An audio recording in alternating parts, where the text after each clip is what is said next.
இங்க இருந்து வரும். எங்க இருந்து வருது? உங்களோட குழாயை திருப்பி விட்டா பால் வருதாடா?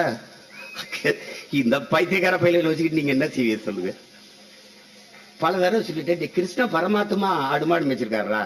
நபிகள் நாயகம் சொல்லலாம் வலைக்கு சொல்ல ஆடுமாடு மேய்ச்சிருக்காங்கடா. இயேசு மேய்ச்சிருக்காங்கடா. ஏன்னா உனக்கு இவ்வளவு அவமானம் இருக்கு. ஆடு மாடு மேய்ப்பது அவமானம் இல்லடா, அது வருமானமடா, வெகுமானமடா.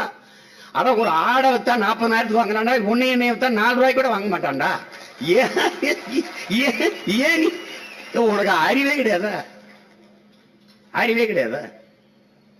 1 கிலோ கறி, ஆட்டுக்கறி 1000 ரூபாய், நாட்டுக்கோழி கறி 650 ரூபாய். தேநீர் பால் கொஞ்சம் தூக்கலாம். பால் தக்காளி போடுறோம். 2000 ஏக்கர் தக்காளி போட்டோமா?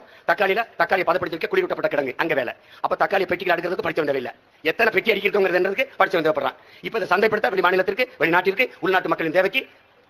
அப்ப இதுல என்ன வருது? பல பேருக்கு வேலை வந்துருது. தக்காளியில இருந்து ஜாம் தயாரிக்கலாம். தொட்டியல் சொத்து ஜாம் பழக்கூழ் அது